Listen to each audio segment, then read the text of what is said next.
2001. The largest gathering of people ever in the history of mankind. On the 24th of January, between 5 and 10 million people took the holy dip, came together at the Sangam.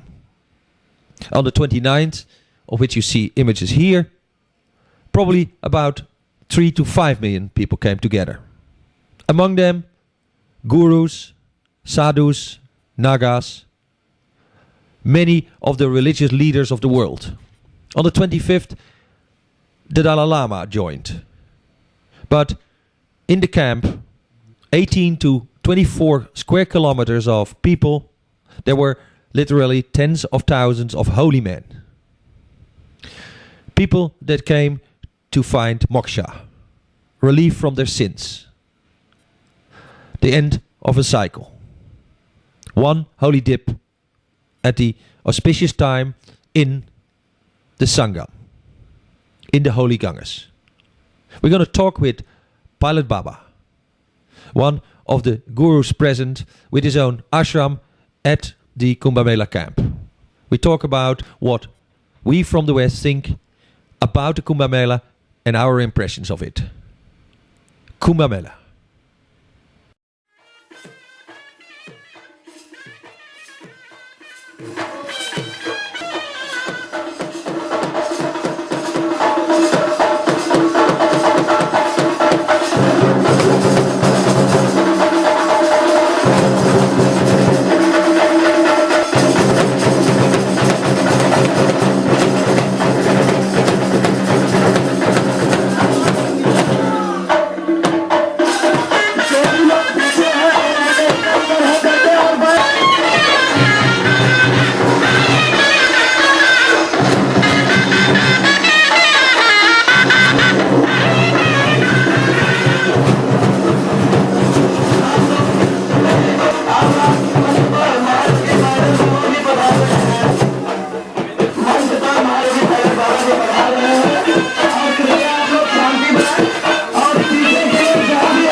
Mela, we're talking with Pilot Baba, certainly one of the more internationally attractive gurus, because many foreigners come here and seem to listen to him.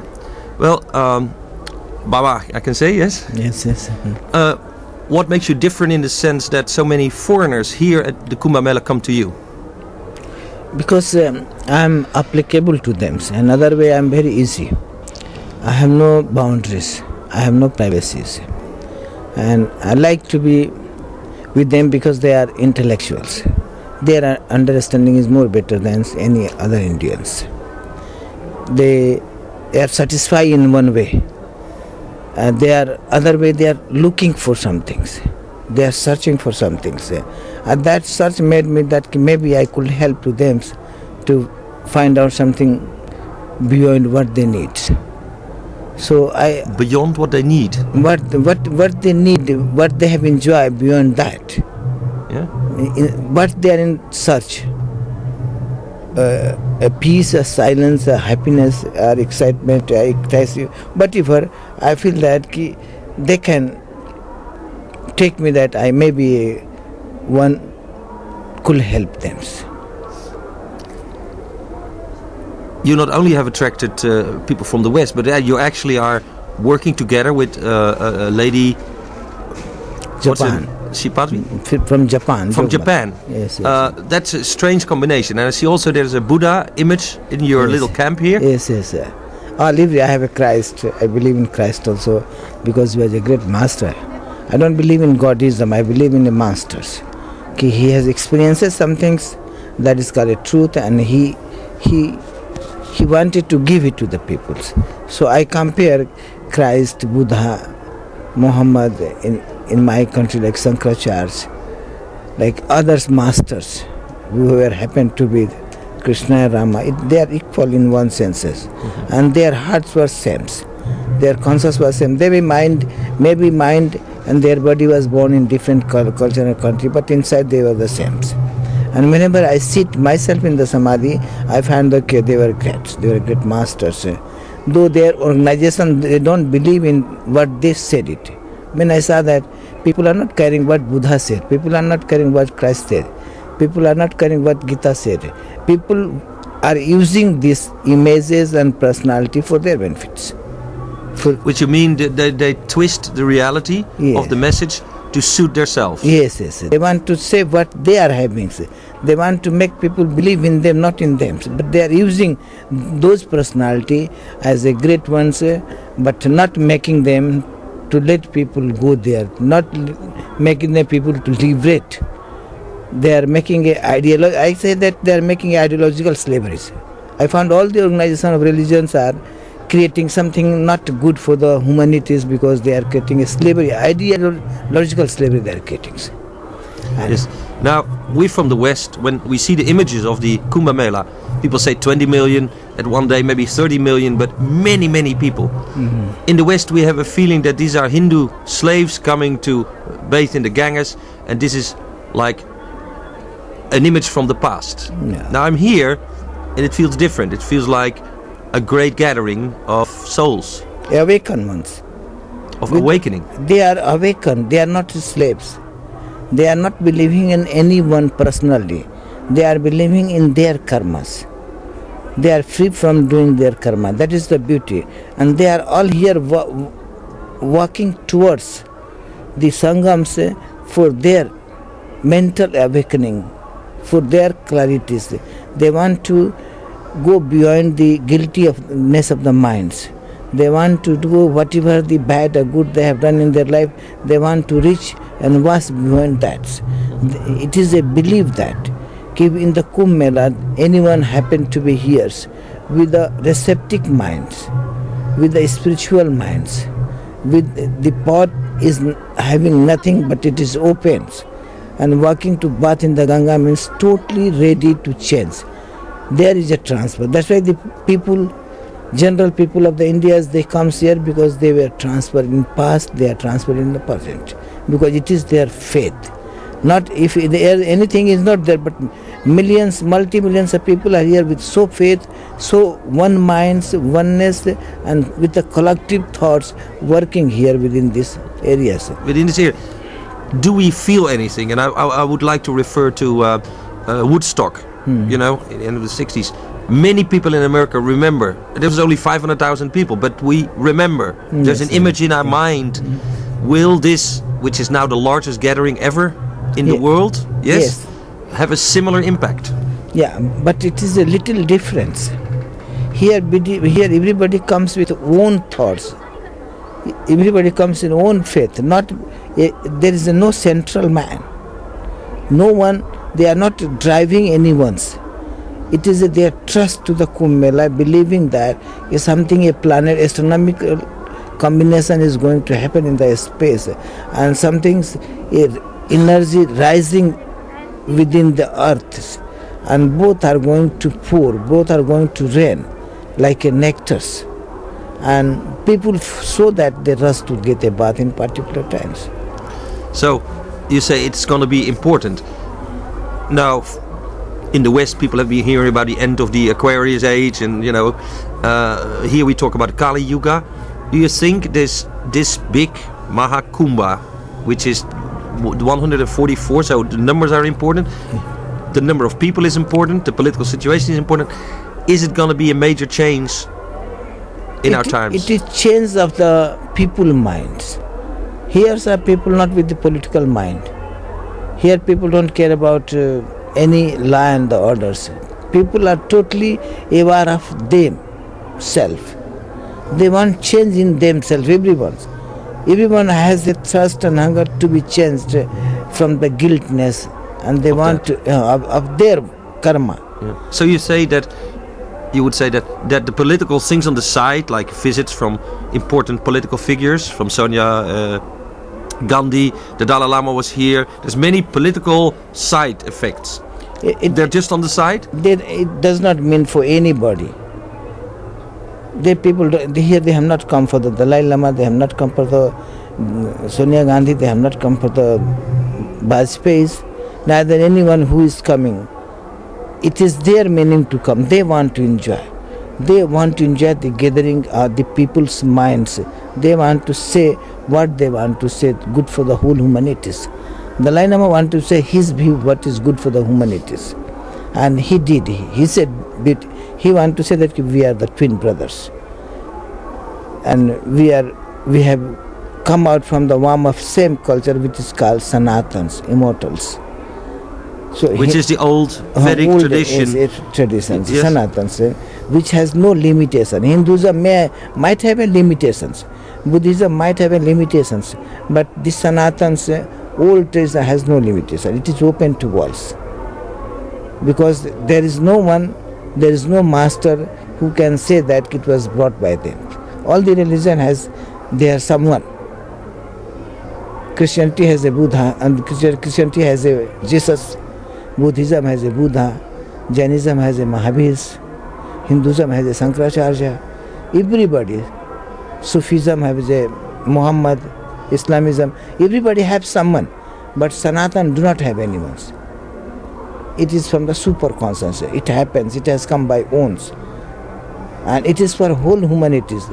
They have never divided the humanity in separate sect and sampradaya. They have say everyone within one, beyond the limitation and boundaries. That's true. At the same time, there is a model of the Ram temple in Ayodhya, there somewhere, and there's machine guns to protect it, and policemen. That makes it feel a little bit strange. It is a symbolic. The Rama temple, Ayodhya is a place of the Rama birth. It is not a place of the Babar and all. They have visited, they have ruled, and they have used their powers. It is whatever they do. It is always a history. Whoever comes and take over any kingdoms, they try to spread their cult and the cultures and the power. They did it. Mm-hmm. It is a foolishness of the Indians. Okay, when I have got a freedom, then they should have brought their cultures. But the culture was lost. They should have asked Government should have asked, okay, bring the Rama temple in the position, leave the Babar Masjid as it is. And they could have made a beautiful temple by the side, anywhere in the Ajodhya, and they could have given that this is the birthplace of the Rama. But they made a war. They created enemies in the countries. They created a wrong feeling in the countries. Okay, they can make it because it is a power politics. But it is not good for the world relationships now. They are creating something dangerous to the countries. They want to divide again the countries. But if they go on making the Rama temples, we know that all the temples in the Kashmir could be broken. We know it. It will happen, and it might even lead to a war between Pakistan and India again. It will take, because it is a challenge. So what sounds like a purely religious question, the Ram temple in Ayodhya, has a very deep global undertone. Yes? Yes. It is about Jammu and Kashmir, it's about Pakistan and India, it's about atomic warfare. Why? It is all Arabian countries also. Because it is their prestige. Broken, okay, Baba temple is broken. It was their process. Many extremists of the Islamic, they ruined many part of the India with the bombs. Yeah. And still they are trying. Because of that, it is a government. Government should not play a trick on the name of the Rama temple. Government has the power to request. Government can ask if we want to have that monument again back, which was destroyed by the Babara. And no country has the courage to say that yes. If they could have applied their applicable powers, okay, we want to bring the monument of Rama back because it was destroyed. And everybody will feel that Babar has done no good things. But now they have repeated the same things. So, this is a question that will affect us in the West. Now, I have another point. In Western Europe, in Japan and America, over the past 30 years, people have birth control, and that has led to a situation that we don't have enough workers. And already in the computer industry, many people from India go to Germany, to Holland, to other countries in England to work in the computer industry. It is expected that many more people will come to work in the service industry for the old people in the hospitals. How do you see that? Will that be a new chance to spread Indian culture? It won't be Indian cultures. As I have seen when I travel to the world, the people who are traveling to as a computer engineers, the nation whoever is receiving them, they will not allow to live as they want to live. I have seen in America and all, they are all westernized. They are living, they are eating, they are sitting, their behavior, even though their names are getting changed. I have seen. They cannot use their real name in America, what they have name given by the fathers and mothers. They have someone becoming Biggie, somebody Charlie, somebody Kenny. Kanu Bhai is becoming Kenny. Charan Singh is becoming Charlie's. So they can work in the bank and offices because. So I imagine that. Even though I saw the Indian yogis who happen to be in America and others, what I saw them say, their living has become like a Western countries. They are not living like a monk of the India, center of the India. I did not see any monks from the Tibet and from the Nepal. They have gone to the Americas. They are living like a monk. They are civilized the American way, and they are living as American teachers. But still, those people will bring part of Indian culture and Indian American clothing. Indians. No, when people from India will start working in Europe in the service industry in 5 years or 10 years, because we don't have enough people. That's okay. The people get growing older, and But I can tell you with very guarantee, they will not bring the Indian culture. They will bring the Western. They will adopt the Western cultures, because that is more fascinated, more modern, and there is liberty. And Indian culture is a disciplined culture. It has a morality. It has a love and respect to their traditions. So we have. That's an interesting remark you make. You say India is a disciplined culture. Now, when I go around the streets, I see chaos. And the only thing I see is the police, and they hit people And I've seen them do things that were not allowed in my country by the police. They just say, "Oh, you go there, puff." Yeah. Sometimes they act very high-handed. But when you say discipline, is this an internal discipline? Internal discipline. We are not asking the corrupt of the India. The politics, and there are many ways of religious are corrupt in India. They are being used by the corrupt, we say corrupt mafias. They might be political, sir. They are empowered with the bad elements. They are empowered with the bad desires. So they are a politicians, they are a ministers, but they do not think about the countries. They do not think about the nationalities. They do not think about the integrity of the country. They don't provoke a nationality in India. I can say that. Why? Because they think about only their pockets. Because they think I may not have a next chance. So they want to make such a money that they can organize another parties to fight and get a power again and again. So India is divided in the politics. And only power politics is there. Sir. But again, you say Indian people have an internal discipline. Yes. Those people who are spiritual. And that is the majority of the country, or how many people? Here there's 20 million, 30 million people. More. Every house has a moral discipline, internal moral discipline. Every house has. We live together in a family lives, and family living life has a discipline inside that. They know how to behave with the mother and fathers, how to sit, how to wake up, how to confront of themselves. They have been taught such a discipline where that is called spiritualism.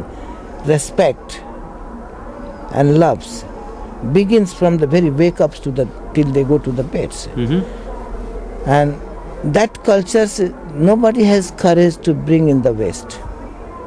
Because West. But do you think the West needs it? I think so. Better family, better child, and taking care of the children. West need love to the children. But in the West, we talk about freedom for people because they can earn money, they can invest in internet companies and do things. That is not a freedom. Becoming a naked, smoking a cigarettes, and others. That is not a freedom. So what is freedom then? Freedom is getting detached from the attachment, lust and desires, and living a beautiful own sacrifice, what is called own fulfillment of the lives, helping others, how much we can help, making yourself free just to entertain the body and the mind. That is not a freedom. But in the West, like the psychologists, and they've studied all this, and they said, yeah, we have the ego and we have the limitations of the ego, but if you're rich enough and you have shares in internet companies, we have degraded our morality there a little bit. That is a mind work. They think mind is a consciousness. They don't think that above that there is a consciousness. Mind consciousness is a different thing. There is something more deeper where peace is relaxing, where peace is hidden, where silence is there. It is beyond the mind. But West mythology depends totally on the mind mythologies. So they are only thinking about the body and the minds. They are not thinking something is going to happen in future. They are not thinking. They are thinking only about the present living. So that's why stress is there. Living alone is not a freedom. Living alone with the self, being is the freedom. Discovery is a freedom.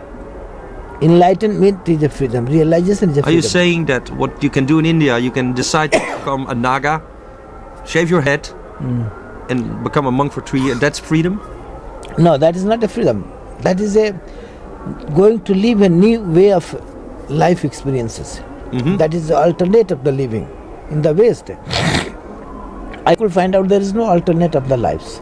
If man is frustrated by any way of getting separated from the wife and husband and children, or for not becoming a homeless, then he don't have any way to live. He will have to go for society. The scientific, he has to go for the society. The political, they have to go for the society. The good people, they have not given a new way of living. So, but what we have, we have a new way of living. If you are not happy, not pleased, you cannot please to the others. If we are frustrated, we have tired of these worldly things, then we are not going to make a suicide. We are going to become a sannyasi. We're going to make a... We are not attempting to make a suicide, kill ourselves. We have another chance to live in the new way, that is called sannyasa. You go to some temple, go to some masters and asking that... Yeah, but then that new way is as old as the Vedas, 3,500 years old. That's what I feel here. Is this the old stuff done again, or is there some new energy? I can say that Veda, that is called, Veda is a jnana. Veda is a jnana. Yeah? Jnana means divine wisdom. Veda is not a knowledge. Knowledge can be changed. Knowledge is about some things, but Veda is not a knowledge about something. Veda is a knowledge of self, being divine, infinities. It has a science. I found, when I went to the Veda, I found that Veda is a total science. It is an inventive science also. When it works with the mind, it can create beautiful words, disciplined words, inventive words, beautify the things. Veda has a science. And Veda, if it works without a mind for the discovery, it will enlighten you. If it works without the mind? Without the mind. So you say you have to get beyond the mind.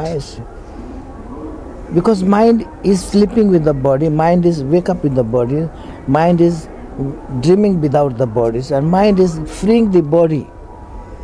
And mind is also dying somewhere, having no, when you are sleeping, deep sleep, where is the mind? When mind is dreaming, then where is the body? One has to see that deep down, there is something beyond the minds. And that is called discovery, that is not called inventions. Because the measuring energy is not there. Because when we say Prakriti and Purusha, joint energy. Prakriti we separate means what? Prakriti and Purusha. Yeah? Prakriti means the earthly energy. Purusha means sun energy. They never meet, but they are correlated. The radiation of sun could give everything awaken on the earth. Earth do not have own energy. It is awakened by that we say, same thing within we say that we have like a earth, we have a earth inside, that is called earthly consciousness. We use that word as a chida. We have two words, chita and chida. It is not dignified and separate in the West. Chita means mind and chida means consciousness. So that same thing, we have a consciousness and we have a solar system inside. The radiation of that energy, which is known as the soul, which is known as the sun inside, radiant.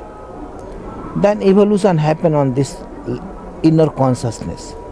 Then everything going towards electron, proton, neutron. The science say electron, proton, neutrons. And we say Veda, Sata, Raja, Tama. Sata, Raja, Tama. There is no changes. For the intellectual science people, they understand you cannot repeat the same words which was told 3,000, 4,000 years before, as the energy was divided as a three-dimensional. That was a Sata, Raja, Tama, and this give a new name, electron, proton, neutrons. What is changed? And then the wave, the vibration of that energy was known, this much, it is alpha, beta, gamma. Yeah. And when they react, then it is a hydrogen, nitrogen, helium, like many things is come in the powers.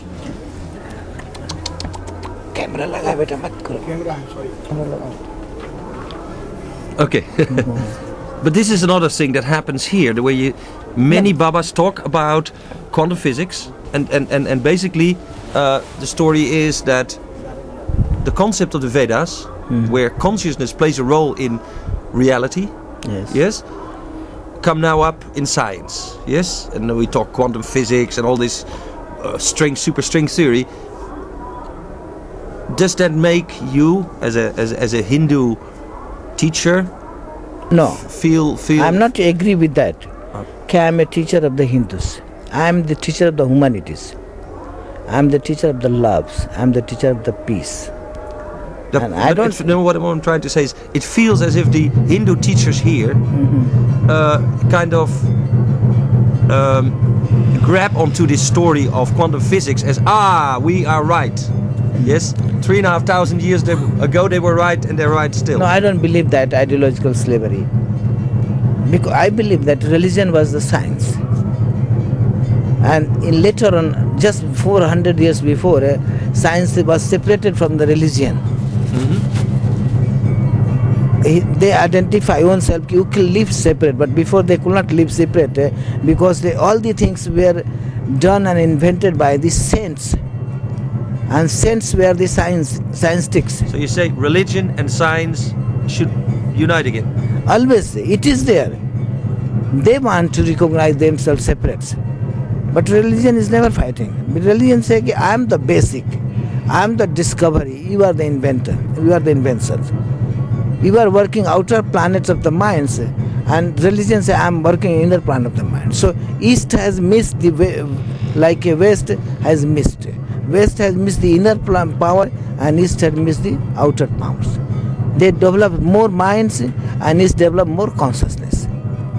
But they could not gain richly and intellectually as they are in the West, but they could not realize as the East realized.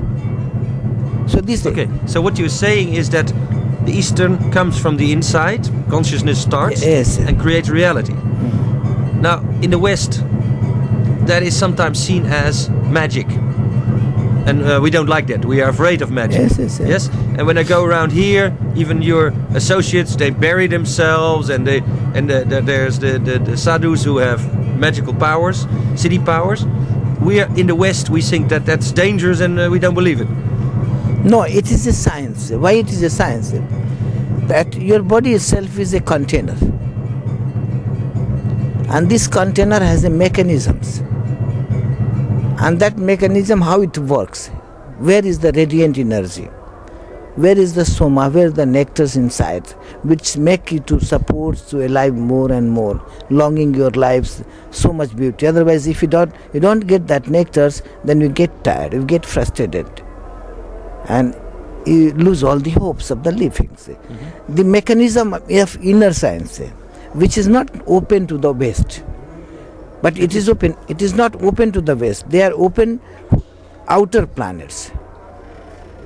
They know more about the activities which has been activated. So you say that even psychology is not the science of the inner world? Psychology do not know the truth. It is only explanations. The scientists do not know the truth. They are only looking for that. Suppose they are traveling. But you have to study that. We have descended from the super consciousness. Most quantum, micro, is the space, nothingness. But nothingness is not a nothingness. Nothingness is a everything which has descended from the nothingness. So you cannot say nothingness is just a nothingness. Everything is there as a quantum. Then it has as a potentiality. Then it has come to the meta. And then it has transferred to the physics. 3 dimensions it has come. Already it is there. Space, we have descended from the space. And the air, the fire, the waters start getting a gravitation and weight. And then it comes as the performance of your bodies. Now the truth, how can be revealed? We know already that we are the personality. Within us there is a astral movement. Within the astral there is a cosmic movement. We are that container. Within that whole humanity's mechanism is just like a space mechanism. So we say it is a mini universe. That is a big universe. This is a mini universe. So in lieu of going to that universe, because it's wider, open, spread out, and so mysterious that we do not have that much time and age to travel to the whole space. But we have, within us there is a space, within us there is a planet, and we are totally communicated and connected and correlated to the space activities. Otherwise there is no life. Your loves. So, as above is below, as we say. Yes. Hermestrisch Trismegistus, yes. We know. And outside. That's why you go in the samadhi. That's why you go on samadhi, to correlate. Suppose a man is going underground samadhi, it has a meaning. Just is not going underground. He do not bother about the dying and fears of the death. He don't go for the suffering. He go to correlate. He go with the coordination of the earthly energy, because he knows that the earth is connected with the whole, even the tree. So what you're saying, it's really, your samadhi is like balancing or getting the same frequency, outside, inside. Real oneness. Oneness. One person is creating oneness the whole. He is becoming a consciousness of earth underground. He is becoming consciousness of the water in the waters. He is becoming consciousness of the air in the airs, airtight glasses. And he is no more separate. Whatever. No separation. Yes, he is making one. And whatever he will to spread his message, now nature will carry, not he. I had these experiences. And that works so powerful. And that is only way of bringing a peace in the world. So, the basic message of Palat Baba is no separation. No separation. You are already there, together, related. And your boundary of countries and caste and name cannot make you separate. You have traveled from originator as the descendings, and that is within you, and that is always outside of universe. If you want to enjoy the whole, you find out yourself. You can find out something truth in the matters, in the object, one by one, but truth is at once. Which is called enlightenment. Enlightenment. Okay. Well, let's hope that the 24 million, or whatever they are, Hindus here, by diving in the water, not only find their sins released, but also find enlightenment. They find peace. They find peace. They find happiness, and they find a change. After going back to home, it has become they are respected and loved and liked by the people. Okay, in the Kumbh we have a bath. You are a special ones. Like Islam goes to the Makkah, Medina, then whole Islam say, we have gone to the Makkah, you are a special man. Like Christians go to the Israels. Okay. It is the same things. Okay. Well, beyond that, this science is there, but only to bring it to understand that you are one with whole, and we are one with the super consciousness. Well, so we share Sangam. Thank you. I'll say the song. All the best. Let people enjoy. Okay, great.